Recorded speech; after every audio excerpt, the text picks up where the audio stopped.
Welcome to CTV News Your Canada. It is Tuesday, August the 26th. We'll bring you profiles of fascinating Canadians and stories about your community. Thanks for watching. When this dog needed help, the Second Chance Animal Rescue Society answered. Calls for help are nonstop, surrenders, emergencies, you name it, puppies dumped, dogs left alone in the woods. So we try not to say no to any of those. But always saying yes has put the rescue in a tough situation. It's stretched us to the max. We're on a razor's edge financially and as far as space-wise goes too. Animal rescues across the province say the number of animals they help has skyrocketed. Since COVID, we have very few vet appointments, not like we did before. So the dogs and cats are exploding with litters and we're not able to get ahead of that.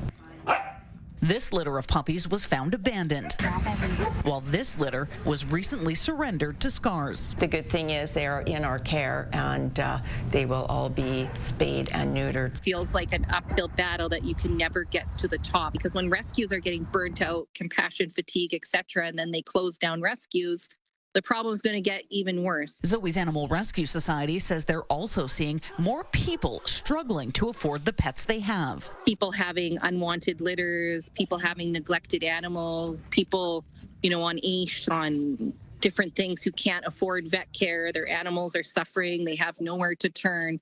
It can't all land on rescues. The province says there are 2 grants rescues are eligible to apply for, but Campbell says all levels of government need to do more to lessen the need for rescues in the first place. To help low-income individuals get these things done, which then prevent, the problems after. SCARS may be in crisis, but says it will do everything it can to keep giving animals a second chance. The more people that know about what we're going through, us and other rescues, the better, and the more that people will step up to help us. Amanda Anderson, CTV News, Morinville.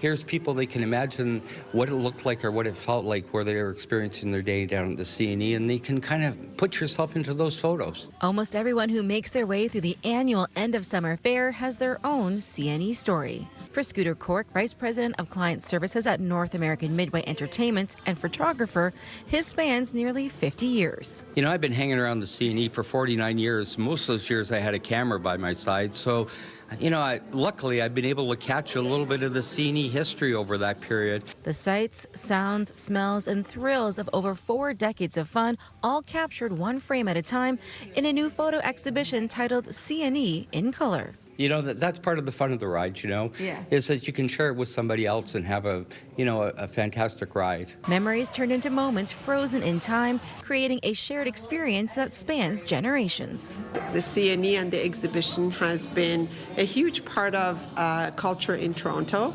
The grounds that are here are our heritage grounds, and it creates a community. Getting ready to celebrate 50 years of magic at the Midway next year, Cork plans to continue capturing CNE stories. I'm not much one of a guy for milestones, so I'm just going to keep on coming. I think I have one of the best jobs in the entire world. The CNE in Color exhibit will be here at the Withrow Common Gallery all the way through until September 1st. Jessica Smith, CTV News. Fortunate that Nova Scotia was on Minnesota this year, so we finally have the Walter Cup here, and it's, I think, more exciting than Stanley Cup for me. For the first time ever, the Walter Cup made an appearance on the East Coast, brought home by Nova Scotia's own May Batherson. Since the first game, I kind of just jumped right in and tried to play my game and do what I could to help the team, and we ended up winning, so can't ask for much more in my first year. Seeing both the Cup and Batherson is inspiring the next generation of players. We're all from Cape Breton, and it's just amazing that a Nova Scotian has finally won this year.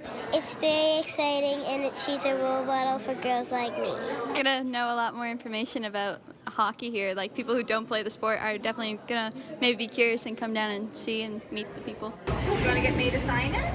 Yeah, would you mind signing it? Yeah. Batherson knows that seeing your heroes up close helps young players dream even bigger. I try and do lots of local camps so they can see us on the ice and try to help them and just show them how fun hockey is, and they have something to dream towards now. Do you like confidence when you're playing hockey? I remember when May was saying about Turnbull, she looked up to her as a kid and all that, and then she's the one with the cup. Oh my God, it's so heavy. With so much talent here in Atlantic Canada, she knows her own dreams can keep growing. I mean, I know the community and the city of Halifax would really support a team if we did have one, so hopefully that's in the near future, and I know I would want to play on that team. But for now, the Walter Cup itself got a taste of the East Coast. We had some mussels and lobster out of it, so it's not really much more than seafood out of a Walter Cup that I could do to show East Coast. Brianne Foley, CTV News, Dartmouth. Just try my best to survive. Victoria Zamorska fled the war in Ukraine 3 years ago with her family. But her parents are still in Ukraine. She calls her parents every morning to check in, but says the connection doesn't always go through. It makes me feel so horrible. When you close your eyes and feel your parents can be alive, it's just what you can feel in this moment. She's working 2 jobs, more than 50 hours a week, to support her family. A lot of hours with the 2 kids, and just try my best to survive. It's enough to pay my bills. Thanks God. Her husband was an ER doctor in Ukraine. Here in Canada, he's helping with the wildfire efforts in the north after completing a paramedics course. Sometimes firefighters, they come back to the place where they live, not in a very good condition. Sometimes their legs are even broke. But even during his 12-hour shifts, he's not giving up on becoming a doctor again. It's not easy. You know, it's very expensive ones. So you need to really save some money to even do them. He's trying his best to support the family and study at the same time. Zamorska is not alone. Joel Ludanovsky, president of Ukrainian Canadian Congress in Manitoba, says our province has welcomed over 30,000 refugees. Some people have to do 2 and 3 jobs, yes, because they're not getting full-time jobs. So now they have to pick up whatever they can. Despite the challenges she's facing, Zamorska has a message to her fellow Ukrainians. Stay strong, believe in yourself, just be happy. Harrison Shin, CTV News, Winnipeg. This beautiful green space along the shores of Lake of Two Mountains has been off limits for years. Hudson Mayor Chloe Hutchison says developers have now offered to sell the lots. So net taxes brings it up to $9.2 million, but there's also financing costs. So right now we estimate the full cost of that purchase to be $9.6 million, which is what we're looking to finance over different ways. She'll host an information session on Wednesday for residents as council is preparing to adopt a loan bylaw to finance the purchase, which is conditional on public approval. And if there are 491 signatures or more, that triggers a referendum where all people who have the ability to vote should certainly come out and vote for or against the project if it comes to referendum. The local newspaper, the 1019 Report, Editor-in-Chief Brenda O'Farrell crunched the numbers and points out that the proposal would cost each taxpayer approximately $100 a year for the next 40 years. What do you pay for things like garbage collection? Or what do you pay? What are you going to be paying for the next few years on what they call rolling stock, town vehicles? It doesn't even compare. It's just a fraction of all those regular expenses. Residents we spoke to seem open to the plan. We've been waiting for this for decades and decades. The past administrations, they talked about it but didn't do anything about it, and they should have bought it. Trails are going to be attached to it anyway from Jack Layton Park and down at Beach Road there. And so, yes, it should be opened. For the people who can't afford to go to the yacht club, it's like our only access to the water. And I think we should have that living on the lake. Hudson is also hoping to secure a $2 million grant from the Communauté Métropolitaine de Montréal. It would bring down the price, but would open the area to all visitors, not just locals. There's all kinds of complexities that go along with having it open to others, like parking, like policing, like security. And those things need to be taken into account before we make decisions on what would be best for the community. Because at the end of the day, the community will be the ones to decide what happens next to Sandy Beach. Christine Long, CTV News. your turn to go. It's 4-year-old Logan's first step onto a school bus. Come on, just like you do at home. With mom right behind, they're preparing for a big day. A little bit emotional that he's going into school. He's taking part in the First Riders program, run by Ottawa Student Transportation and the Ottawa Safety Council. He and other future kindergartners are learning all about the rules of the road and how to take the bus safely. Good job. Ahead of his first day. He's a little bit more like needs to know what's happening, and I'm a little bit, I like to know what's happening as well with the plans. So something like this is really good. Something like this is really helpful for kids that need the extra hand of what to expect. You want to stay in the one line? Kids learn how to wait for the bus. Good job. Get on and off and cross the street. Asta says about 55,000 students across the city take yellow buses like these every year. So there would be thousands of kindergarten students riding a bus for the first time each year.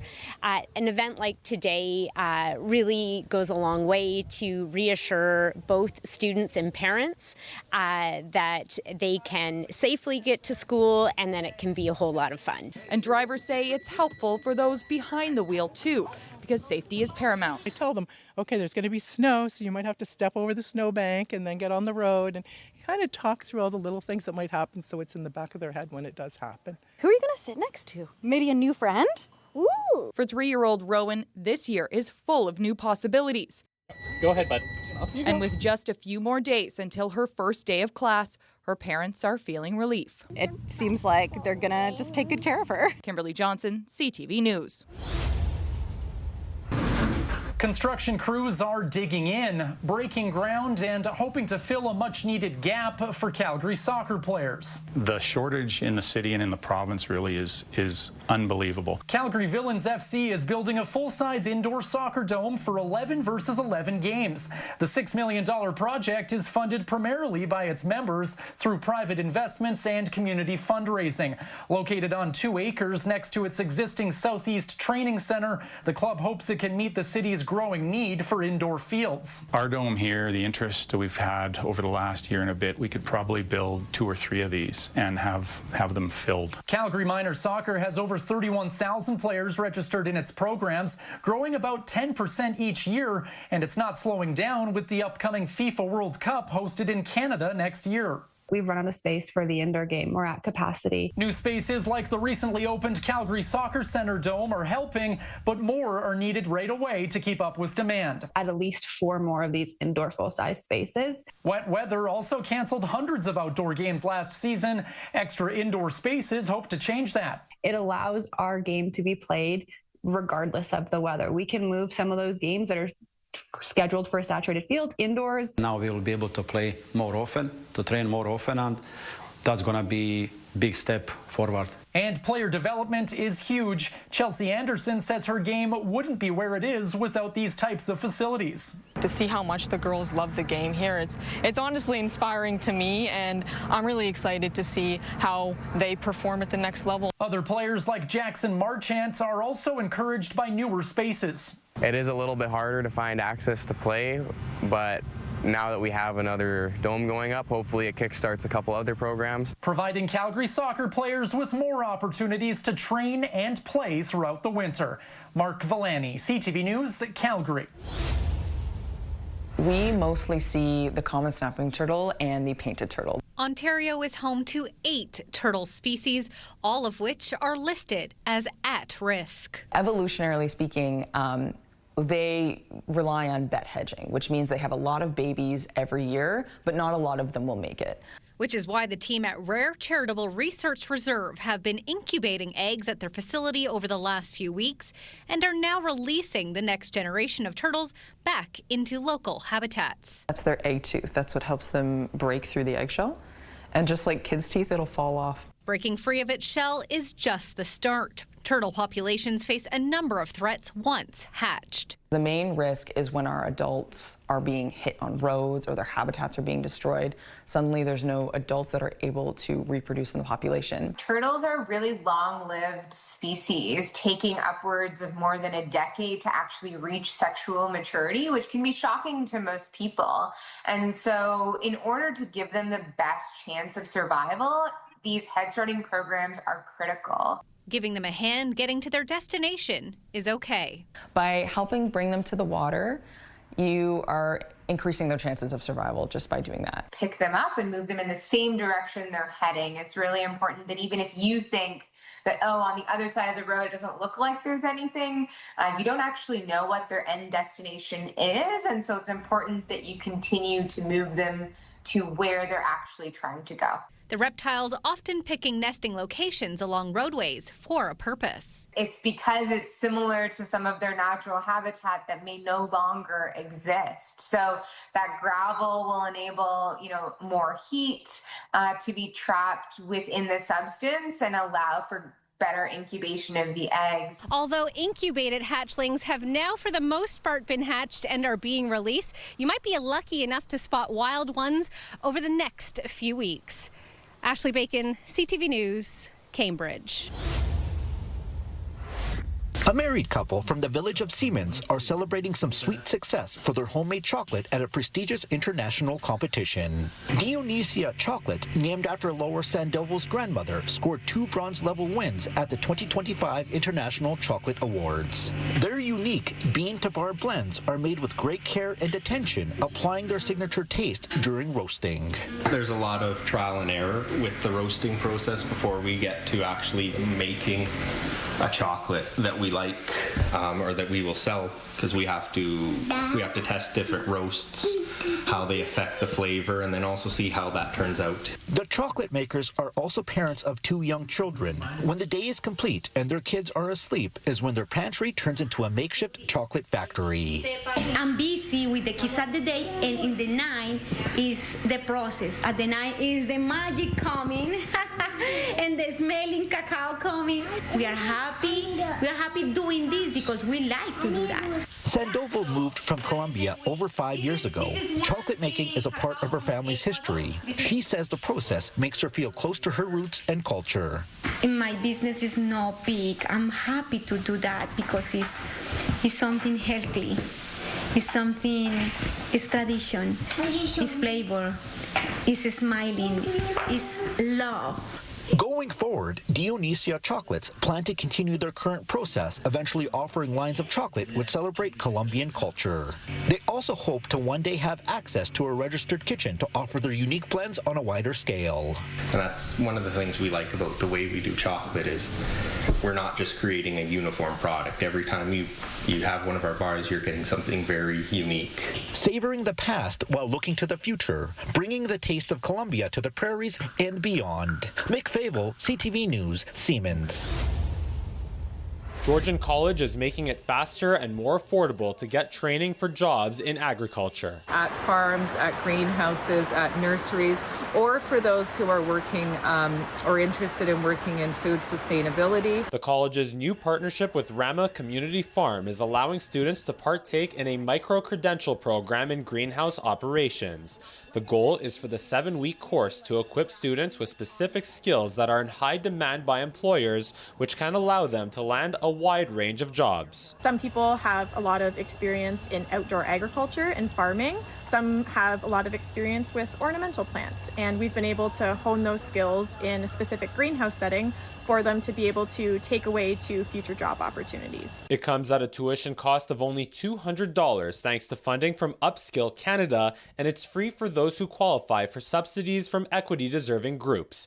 30 hours online and 30 hours at Rama Community Farm. We have been so grateful for this opportunity to learn new skills and build on what we already have, but to also validate what our staff already knew. It's just been amazing to see the impact that it has had on the students taking the program and the community as well. To be eligible, students must be legally permitted to work in Canada and have a minimum of 3 years of work or volunteer experience.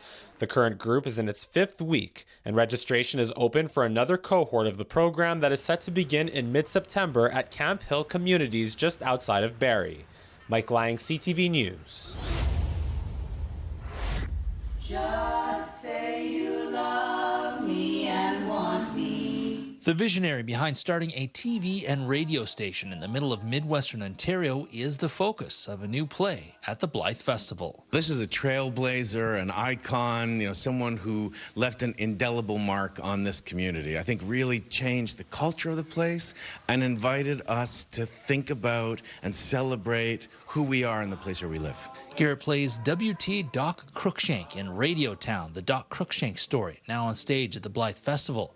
In 1926, the self-proclaimed tinkerer turned his own home-built radio transmitter into a national media empire based in Wingham. Cruikshank was the mastermind behind CKNX, first on radio and then on TV, making Wingham the smallest town in Canada with an actual television station. CKNX launched the careers of musicians like Shania Twain and Earl Haywood, and broadcasters like John Strong and Paul Hunter. That's where we found out where the snow days were and all of that, and it's like joining back in this long-standing tradition and learning so much about it that I honestly did not know. It's been a real pleasure. CKNX still exists today, 99 years after Cruikshank started his media empire of an old school overlooking Wingham.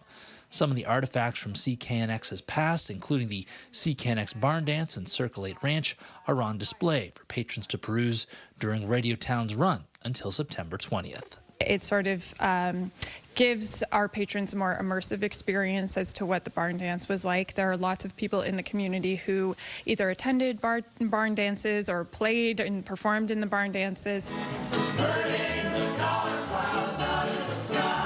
A focus on rural Ontario was and still is one of the calling cards of CKNX, a lasting part of Cruikshank's vision. One of the amazing things they had on the station, of course, was the agriculture hour. I mean, he wanted to put farmers front and center on your dial, and that was radical thinking at the time, right? This was somebody who wanted to reinvent the way we thought about ourselves. In Blyth, Scott Miller, CTV News. Around the time Liam Ray was creating unique characters out of Lego, he'd started fooling around on the piano. If I had a piano in my house, that may as well play it. So, when he wasn't practicing football with his friends, Liam started taking virtual piano lessons with Emily Armour. As a teacher, I'm always doing themed activities with the students. And as also being the founder of the nonprofit Music for Veterans Project, Emily invited Liam to recognize the 80th anniversary of D-Day by composing music to honor one of the Canadian soldiers who was there. Our mission as an organization is to make sure veterans and people in the armed forces feel seen and valued. After doing a lot of research, Emily presented 16-year-old Liam with information about 18-year-old Private Ronald Cameron. That was astonishing, really. I mean, I couldn't imagine going to war in 2 years. Well, none of us could imagine how it felt that day in France when Ronald stormed Juno Beach as part of the first assault wave. Liam could connect with the love the young soldier felt for his grandma, who Ronald had selected as his next of kin. It's like an emotional puzzle, like you have to piece together this person's life. Over the next 10 days, Liam turned facts on a page into notes on paper, and with guidance from Emily, composed Ballad for a Grandmother. Did a fabulous job, a very empathic and beautiful piece. It's one of 8 pieces by 8 young composers being shared through the Music for Veterans website to honor 8 members of the Canadian Scottish Regiment who landed on the beach during D-Day but never returned home. I just want to remind us all that people made heroic sacrifices at D-Day. There's the individual in this battle. It's not just the collective group. We should try to remember everyone who served. Adam Sawatsky, CTV News, Langford.